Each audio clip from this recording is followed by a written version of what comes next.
Well, we're on week 4 of our 7-week fall series. We're working with a book called Divine Audacity by Linda Martella Whitsitt. And it's a book about the 12 powers, which is a unity concept that was developed by our co-founder, Charles Fillmore. So today we're going to start with the power of wisdom.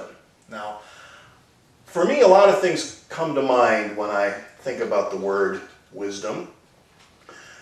Being wise is a good thing, right?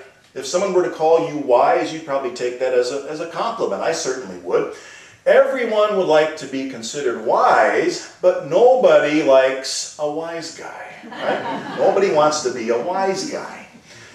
Words of wisdom are inspiring, but a wisecrack is a put down, right?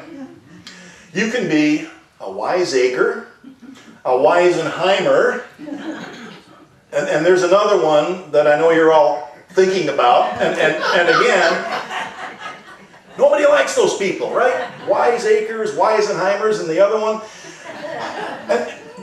And then you have the jokes about wise people. Now, those of you who have been around for a while know that I have this little collection of guru cartoons that I like to trot out every now and then, and I figured today with wisdom it's probably a good time to review these again. The jokes about the gurus, the wise people sitting in a cave at the top of the mountain who's supposed to know the meaning of life, right? That's the joke. They're supposed to know the meaning of life, and some poor schmo has to climb all the way up to the mountain, suffering all sorts of hardships, overcoming many obstacles, and they get to the top, and instead of being wise, the guru turns out to be a wise guy who makes a wise crack, right? Like this first one here. Guy gets up to the top. The guru says, the meaning of life, sorry kid, you're on the wrong mountain. I'm the guru of handy household tips. Or this guy, he says, don't patronize me. Nobody cares what I think anymore. Go ask Dr. Phil. Or maybe today it's Dr. Oz. I don't know. I'm losing track of my docs here. How about this next one here? Don't tell me you climbed all the way up here before trying Google. Don't need a guru when you got a Google, right? And I think I got one more here. He says, you mean I do the hokey pokey and I turn myself around and that's what it's all about? Maybe it is. Maybe it is. Okay. But seriously now, folks, wisdom. The way we define it in Unity, wisdom is the power of judgment, discernment, and intuition. It's knowing how and when to apply our critical thinking skills in a given situation. And of course, having a lot of knowledge does not necessarily mean that you're wise. There's a big difference between knowledge and wisdom, and here's a great illustration of that. Knowledge is knowing that a tomato is a fruit. Wisdom is not putting it in a fruit salad. A lot of truth there, because knowledge is simply information. When it comes to information, human beings are no match for a computer, right? But would anybody here call their computer wise?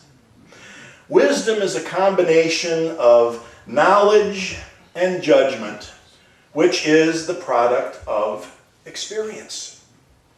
We learn from experience. We learn what works, what doesn't work, which means that we need to be students of life. You know what they say about experience and judgment, right? This one's from Mark Twain. Mark Twain said, good judgment is the result of experience, and experience is the result of bad judgment. You get experience from making mistakes. A little bit of bad judgment here and there, right? That's how it works. But there's one other crucial ingredient. One other essential ingredient in this thing we call wisdom that we haven't touched on yet, and that is humility. Without humility, we can't learn from our mistakes or our bad judgment. Without humility, we can't even admit that we made a mistake or that we exercised bad judgment or less than good judgment, however you want to spin it. Without humility, we can't admit that we arrived at the wrong conclusion or that we might need to change our worldview. There's no true wisdom without humility, and one of the best illustrations of that is a guy named Solomon that we encounter in the Bible. Now, you might be thinking to yourself, well, gee, isn't Solomon always trotted out as the great and wonderful example of wisdom? That's true, isn't it? He is regarded as the great example of wisdom based on that one story where he settled that dispute between two women who claimed to be the mother of the same child. Remember what he did? Pulls out a sword and he says, I'll cut the child in half and give half to each woman, knowing that the real mother would renounce her claim to the child. He wasn't so much wise as he was clever, I think. He had a lot of knowledge about human nature, and he applied that knowledge so as to be able to manipulate the outcome. But he gets the title of wise man, and no one ever talks about what happens next in the story of Solomon. Sure, he does some good things. He goes on a building spree. He builds palaces, a fleet of ships, and the most magnificent temple that the Israelites would ever have.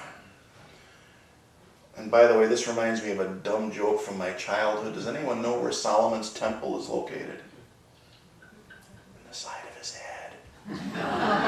Get it? Sorry.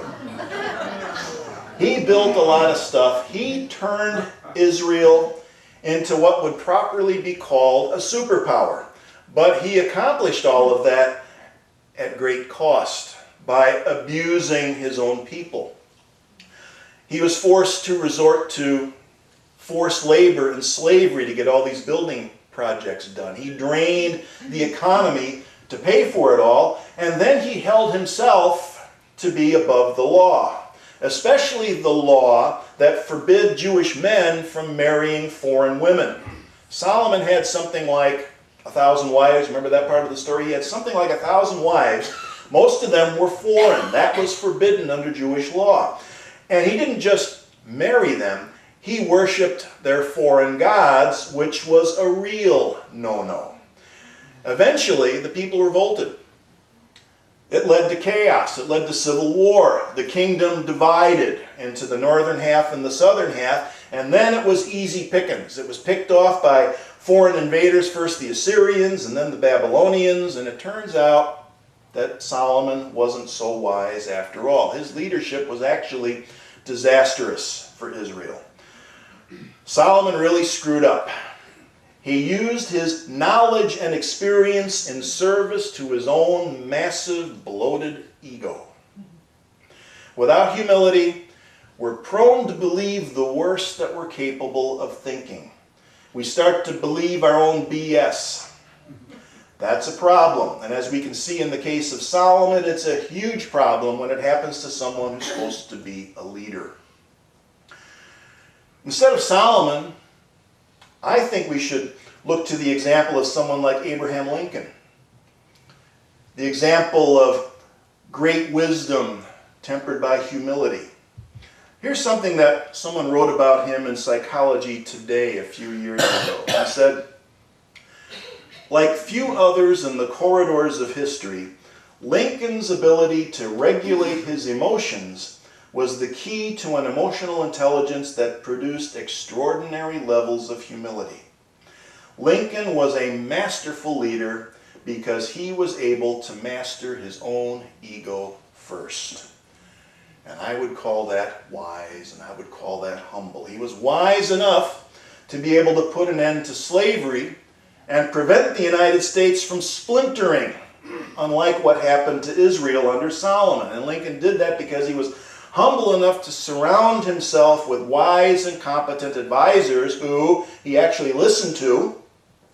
He surrounded himself with people that he disagreed with. He was willing to share the credit for doing things right, and he wasn't afraid to take the blame and admit when he was wrong. Great things can happen when we combine our knowledge with good judgment and experience and especially humility. And then it gets even better. It becomes even more powerful if we can add love to the equation. I've talked about love before, And one of my biggest complaints about the word love in the English language is it's the only word that we have to describe something that means so many different things in so many different cultures and in so many different languages. One word. It's a word that has been beat to death in our culture. And we tend to treat it strictly as an emotion, as a feeling. And if that's all it is, if it's just an emotion, if it's just a feeling, then it's like Solomon's wisdom. It's self-serving. It's ultimately destructive. I think over the years we've developed a good definition of love here. We've developed a definition that I think is more consistent with what Jesus meant when he used the word. It's not an emotion. It's not a feeling. It's a conscious choice. It's a decision to see self and other as one. We choose to open up our circles of caring and compassion and become more inclusive. It's that at the very least. Not too long ago, though, I discovered something that summed it up better than anything I thought I had read before. It was by the great author John Steinbeck, and he wrote a letter to his son talking about love, and here's what he said about that. He said, "There are several kinds of love.